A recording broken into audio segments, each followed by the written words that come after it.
Toute cette semaine, nous sommes au Bois Chenu à Domrémy-la-Pucelle avec Vincent, le chef. On va réaliser la première recette de cette semaine, l'amuse-bouche. C'est quoi? On va faire un petit roulé de truite fumée au fromage frais de Méval, roulé aux noix torréfiées et betteraves. Voilà.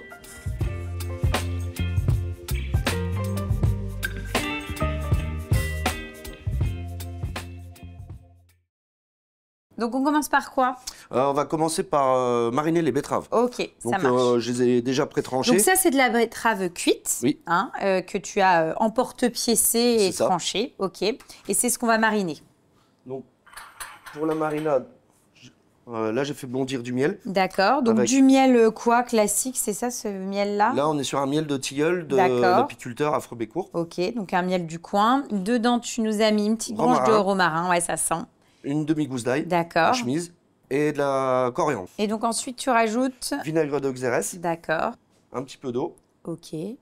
Donc là on est quasi en temps pour temps. Hein. J'en mets à bouillir un coup. D'accord. Et ça, cette marinade-là, il faut que je la prépare. Donc il faut qu'elle soit chaude. On va verser dessus et on va la laisser mariner combien de temps? Bon, le mieux c'est 24 heures. Hein, ah oui, donc la veille pour le lendemain. Ouais, c'est toujours mieux. Voilà. Marinade chaude sur les betteraves froides. Ouais. Et donc là, on va laisser 24 heures. Ensuite, qu'est-ce qu'on fait? Le fromage frais. D'accord. Donc pareil, ça c'est un produit du coin. Oui. Donc ça c'est un fromage de vache. Oui. Là c'est totalement nature. D'accord. C'est un fromage finalement type Saint-Moret, mais voire un peu plus. Il n'y a pas d'affinage en fait dessus. Ok. C'est-à-dire en une semaine il est fait. D'accord. Hop. Donc tu mets un petit peu de sel. Un petit peu de sel. Et ensuite de la ciboulette ciselée. Et tu mets une petite touche de crème. On détend un petit peu à la crème. Alors, si moi, j'ai pas ce fromage frais là, tu me disais, je peux remplacer par quoi? De la faisselle. D'accord. Donc là, je reste sur un assaisonnement vraiment très simple. D'accord. Parce que je veux bien garder le goût de la truite fumée et le goût du fromage. Donc, sinon, on peut rajouter vin blanc ou autre, mais là, j'ai pas trop envie. D'accord. Donc là, le fromage, il est fini. On va le mettre en poche. Oui. Et après, on va s'occuper de la truite. Ouais, ça marche. Donc là, c'est parti. Donc ça, c'est une truite fumée maison. Oui. Hein, toi, tu as un fumoir. Donc, vous, à la maison, voilà, si vous n'avez pas de fumoir, c'est d'aller voir peut-être pour en trouver soit chez le poissonnier ou chez le restaurant, le restaurateur du coin, ou venir directement chez Vincent. En tout cas, voilà, tu coupes des tranches assez fines. Et après, on va les disposer sur le film alimentaire. D'accord. En fait, là, l'idée, c'est d'avoir après un maquis, ça comme un petit boudin avec à l'intérieur, on va mettre notre fromage frais. Exactement, un petit maquis à la Vosgienne. Et ensuite, hop, on récupère notre fromage frais. Et donc, on va juste faire un insert. Et ensuite, on le roule. On le roule, excellent. On colle bien le poisson sur le fromage. On sent que tu as l'habitude quand même. Hein. Ouais, on en a fait tout le mois de mars. Ah oui, voilà. Parce que c'est hyper bien calibré. Hein. Et après, c'est top. Ouais, c'est hyper rapide en fait. Hein, ouais. Pour le bien. On le sait, oui. Pour chasser l'air au maximum. D'accord. Ouais, c'est bien. Et là, c'est bon. C'est bon. Ok. Hein, le mieux, c'est de le laisser reposer une petite heure au frigo. Que ça reprenne. Que le fromage durcisse un petit peu. D'accord. Et puis c'est bon. Donc là, tu portionnes finalement tes amuse-bouches. Oui. Hein. Ensuite, tu retires le papier film. Et là, je te mets ça là. C'est des noix, hein, c'est ça? Ouais, donc c'est des noix qui ont été torréfiées puis mixées. Et là, donc, tu roules finalement les petits maquis dans les noix torréfiées. Ah, c'est top. Alors, on y va pour le dressage. Donc là, on récupère nos betteraves marinées avec les petites formes. Ouais, c'est mieux. Ouais. Des petites formes différentes, c'est ça. Ensuite, un petit condiment à la betterave que j'ai fait avec les parures. D'accord. Pour les jeter. Donc c'est betterave mixée avec un petit peu de vinaigre. Ok. Vinaigre de framboise que j'ai pris là. Ça marche. Donc simplement la betterave mixée avec le vinaigre de framboise. On met des petits points. Voilà. Et après, on prend notre truite. Et on les met finalement sur les betteraves marinées. Parfait. Voilà. Bon, on va goûter. Donc on y va, on goûte. C'est parti. Bon, j'imagine il faut piquer et récupérer la betterave avec. Hop, et goûter. C'est des grosses bouchées. Hein. Faut...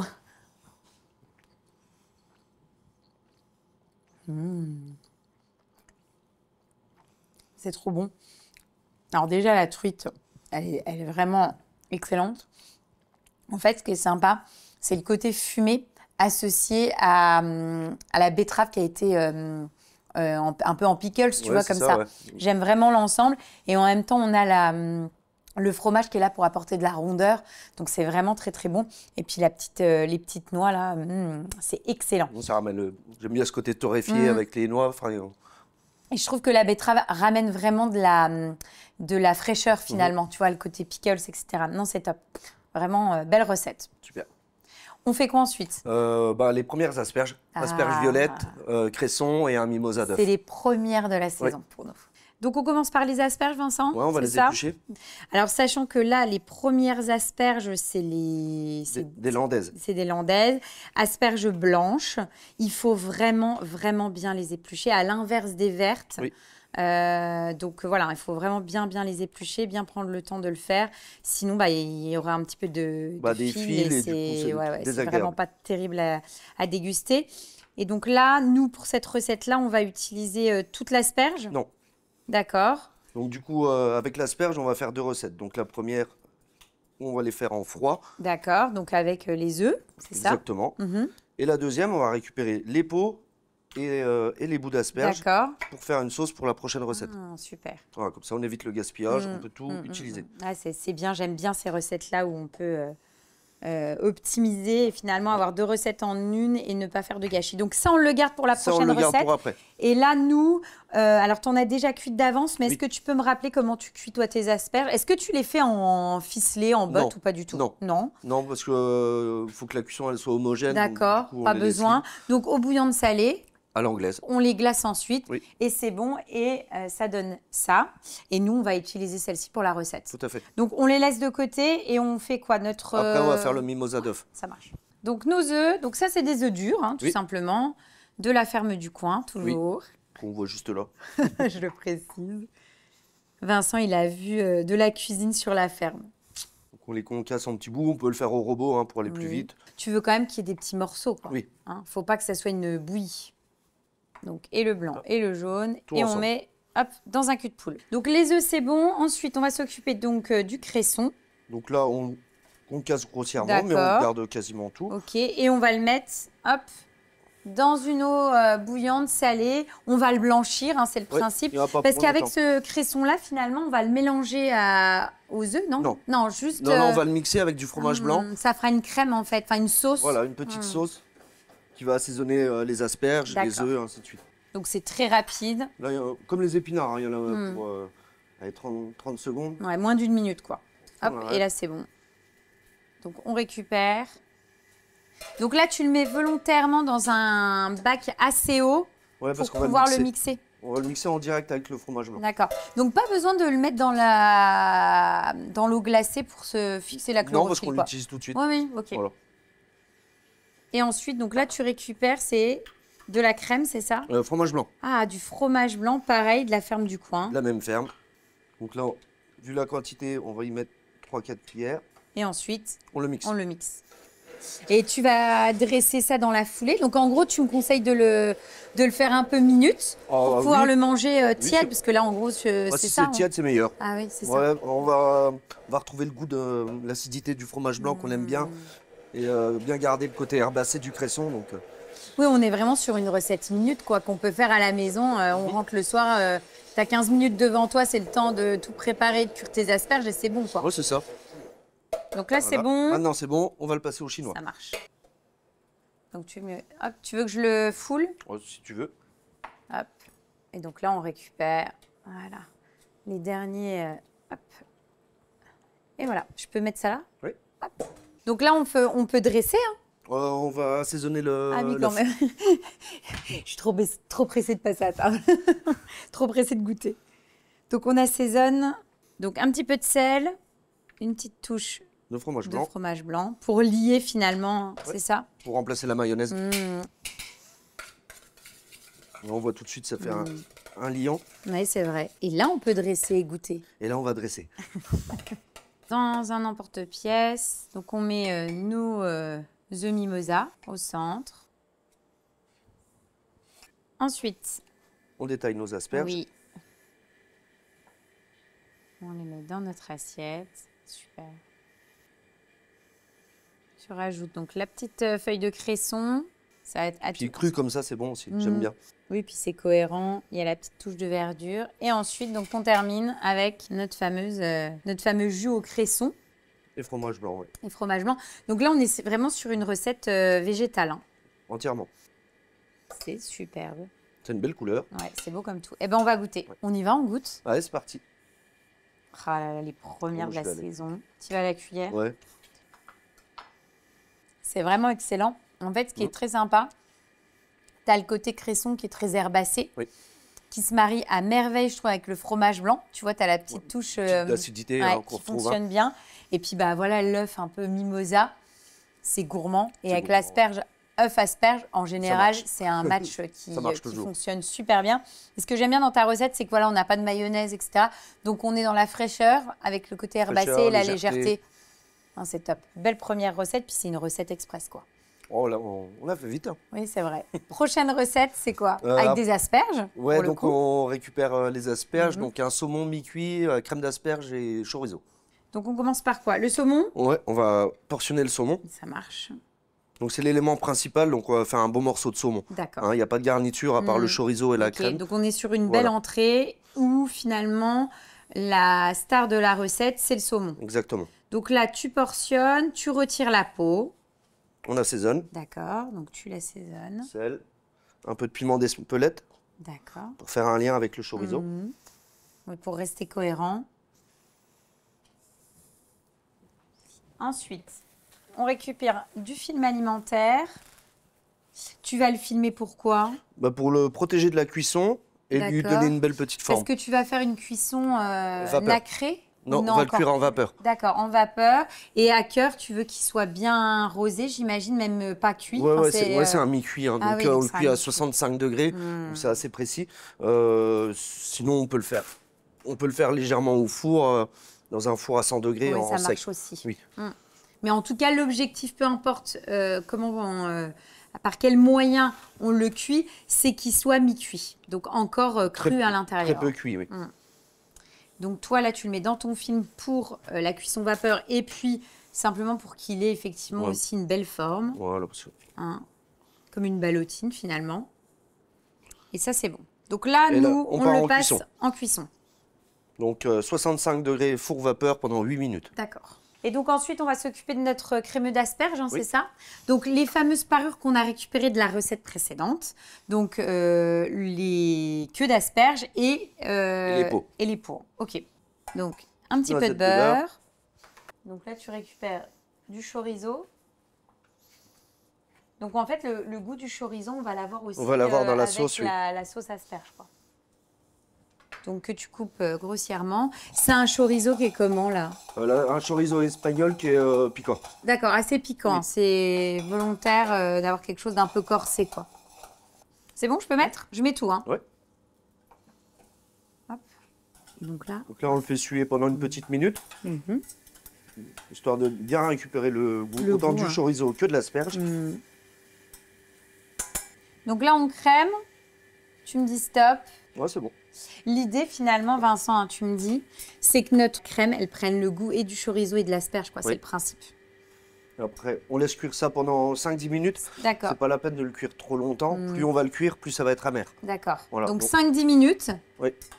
Et après, on va faire réduire notre crème. Okay. On va passer au chinois et après, on fait réduire. D'accord. Donc là, on laisse 5-10 minutes. Hein. Donc là, on a notre crème qui a infusé pendant 10 minutes. Et donc, on va tout simplement passer au chinois pour récupérer le goût de la crème sans les petits morceaux. Et là, dans la foulée, tu l'as fait réduire un petit peu. Oui, légèrement pour avoir la bonne onctuosité. Le temps pour nous, finalement, de terminer la recette puisque tu as coupé donc, des petits dés de chorizo. Oui. Et on va les faire poêler, hein, l'idée pour qu'ils soient un peu croquants. C'est ça?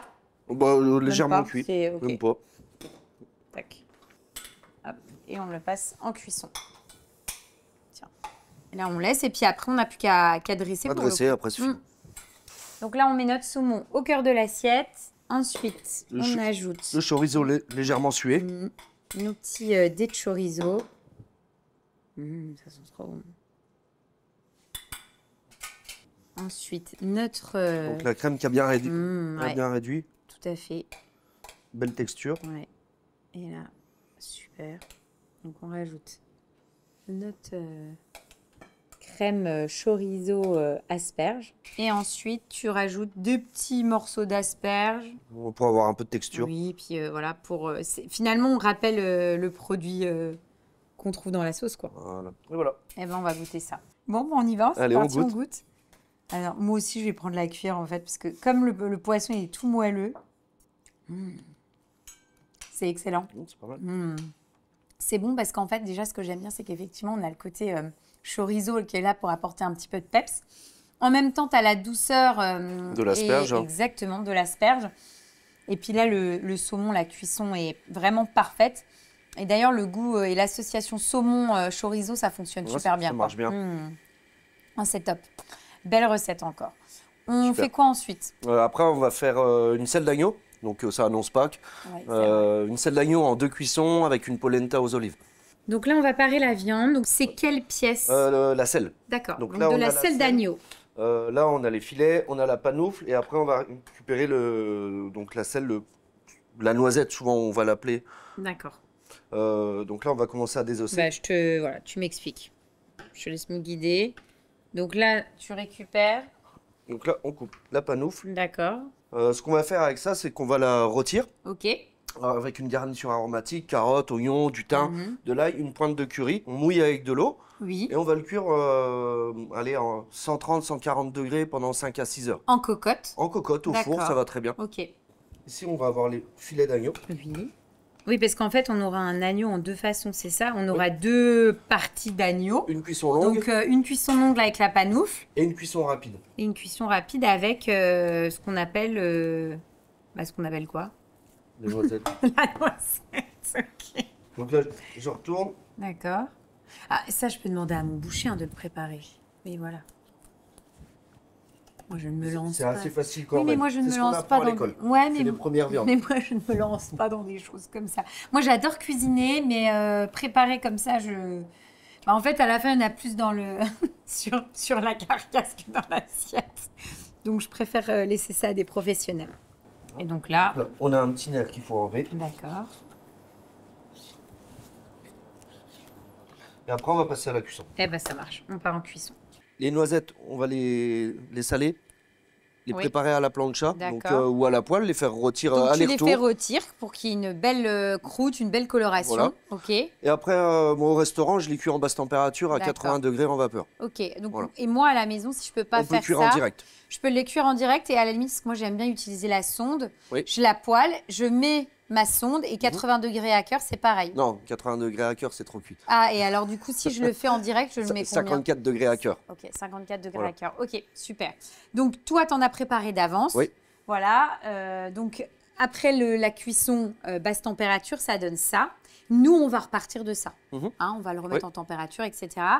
Toute la carcasse, les os, j'imagine que tu vas les utiliser pour faire un fond. Oui, c'est fait. Ok. La voici, cette sauce donc, qui va accompagner. Ça marche. Nous, par contre, on va repartir peut-être de ça. Donc, si vous vous souvenez... Parce qu'en gros, il y aura l'agneau en 2 façons. Voilà. On aura effectivement la noisette, qui est là, qu'on va remettre en température. Une cuisson minute. Voilà. Et la deuxième cuisson, la cuisson longue. Et ça, c'était la cuisson longue donc de la panoufle. Exactement. Et ça donne ça à la fin. Et nous, on va réutiliser ça. Donc, on a un peu enlevé le gras, on a dépioté avec les mains pour garder des morceaux. Oui. On ne veut pas le faire au robot, il ne faut pas que ce soit haché non plus. D'accord. Et là, ensuite... Et du coup, là, on l'assaisonne. Donc, on a salé. Un petit peu de ciboulette. Oui. Et on va mettre du jus. Le jus, ça va permettre de lier et que ce ne soit pas sec. D'accord. Oui, parce que c'est vrai que comme ça, l'apparence... Donc, ça va faire du liant. Je mélange tout. Ah oui. Donc là, c'est bon. Oui. Hop, j'ai bien mélangé. Ensuite, donc, on va récupérer le film alimentaire. Parce qu'en gros, tu vas faire un petit ballotin et on va le griller. C'est le spécialiste des petits ballotins. Tout est en ballotin. On ballotine. On ballotine Valentine. Je te taquine. Tout est ballotin. Donc, je le mets là. Oui, vas-y. Je fais ma maline, mais je te laisserai le façonner parce que moi, je ne suis pas experte en ballotin comme toi. Hop. Donc, on roule. Voilà, selon la forme qu'on veut. En fait, ce qui est pratique dans cette recette-là, c'est que finalement, tu peux tout préparer d'avance. Et notamment quand tu as du monde à la maison à Pâques, au moins, tu es tranquille. Tout sera prêt, quoi. Donc ça, c'est bon. Ça, c'est bon. Donc notre première... Première cuisson est prête. Ensuite, notre jus, bah, du coup, je l'ai fait en avance. Oui. Maintenant, on va préparer la polenta. Ça marche. Donc là, pour notre polenta, donc là, tu as mis... De l'eau et du lait. Les quantités, c'est quoi? Là, on est sur 125 d'eau, 125 de lait. D'accord, donc temps pour temps. Oui. Et on laisse chauffer. Là, on peut assaisonner. D'accord, donc je mets du sel. Oui, du sel et du curry. Ouais, tu me dis stop. Hein. Encore un petit peu. Voilà. Et curry? Oui. Tu me dis stop, pareil. Ouais, c'est bien. Là, on monte à ébullition, puis après, on va incorporer notre polenta. Ça marche. Donc là, c'est bon, c'est bien à température. Donc là, on va mettre la polenta. La polenta. Donc tu mets tout d'un coup. C'est parti. Et là...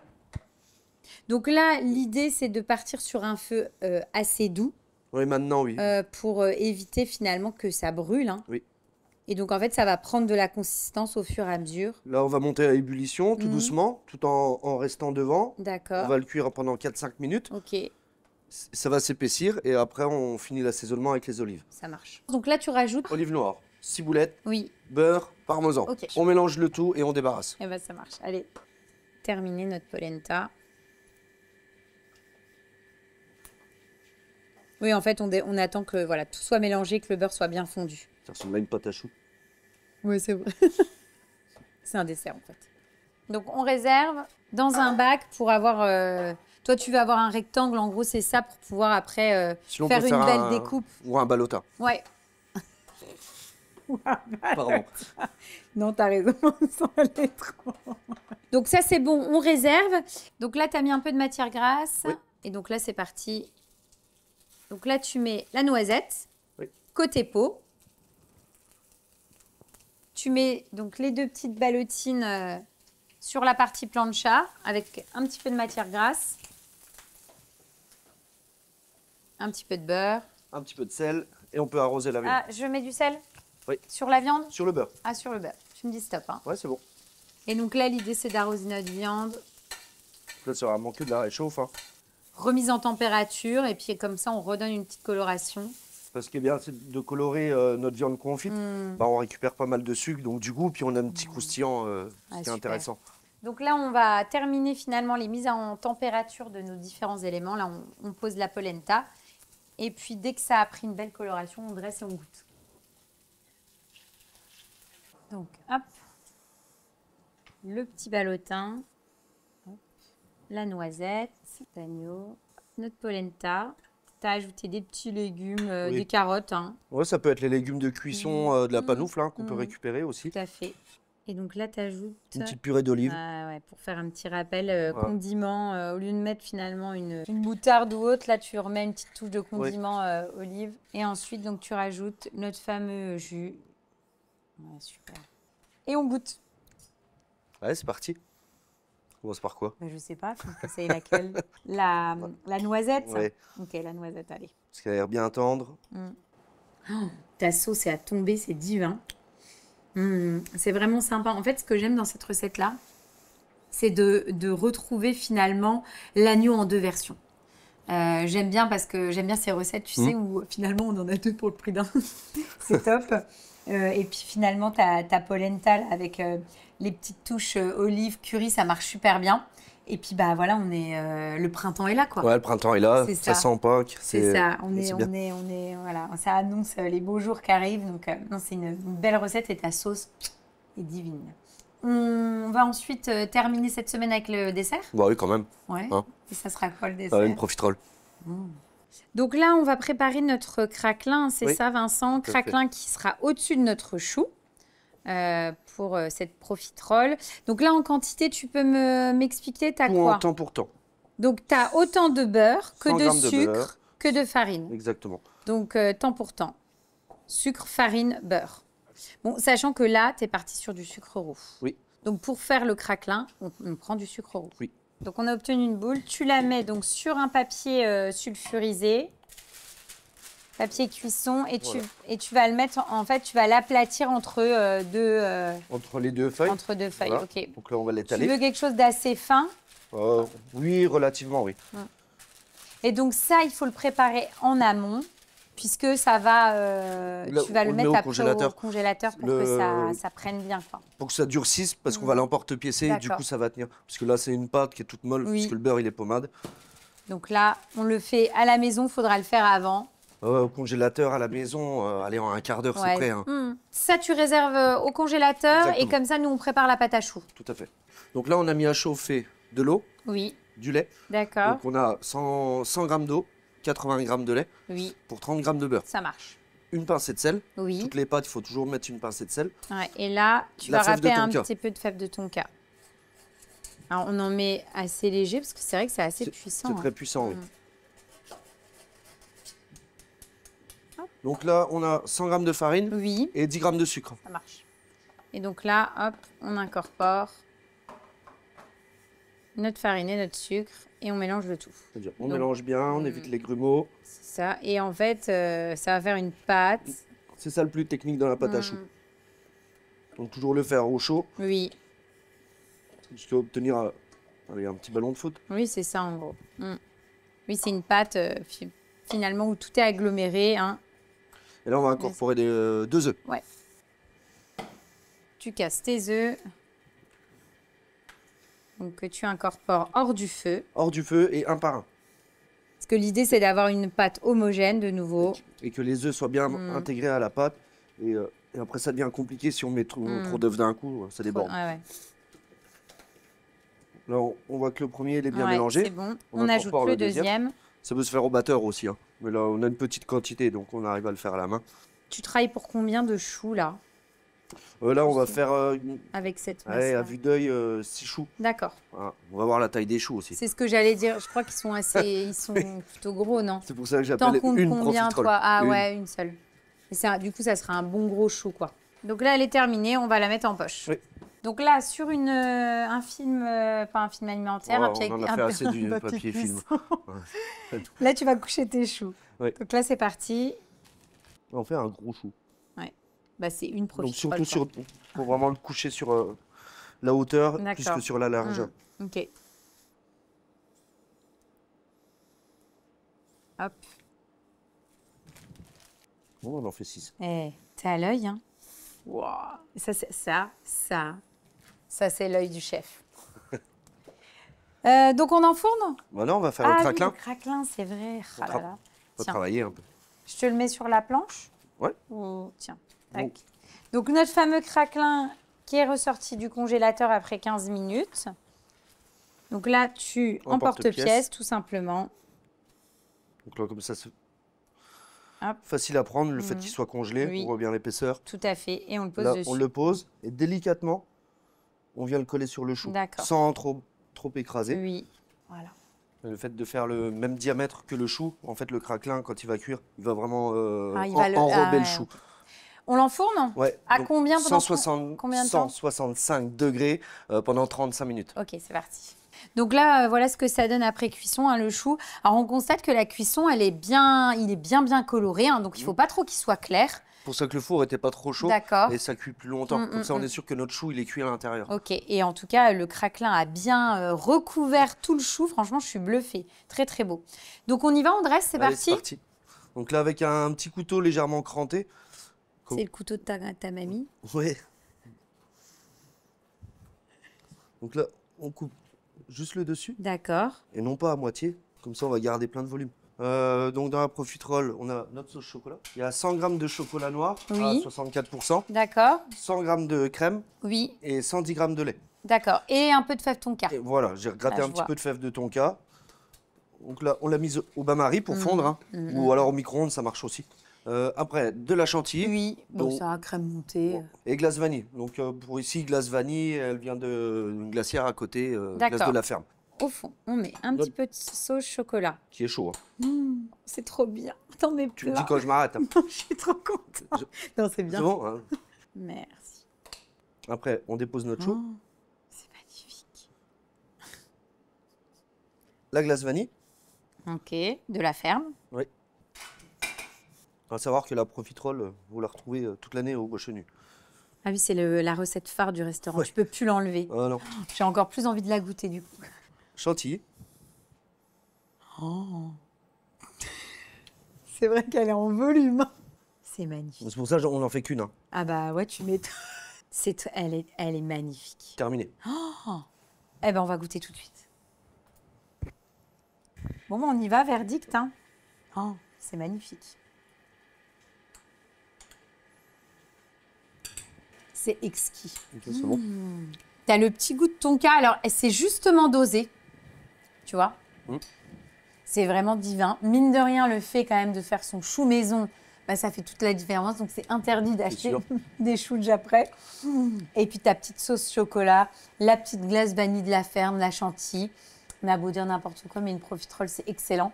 Et j'aime bien le fait de l'avoir présenté comme ça en hauteur. Il y a du volume, c'est facile à manger aussi. C'est vraiment divin. Faites cette recette, elle est facile et elle est excellente. Je valide à 300%. T'es pas la seule. Merci beaucoup Vincent pour ton accueil. On a adoré venir. Alors, on maîtrise toute la semaine. Je peux te dire que maintenant, la ballotine n'aura aucun secret. Nickel. Et bah écoute, on reviendra l'année prochaine. Hein, on fera une autre forme dans du film alimentaire. Ouais, je travaille dessus. Je travaille sur le sujet.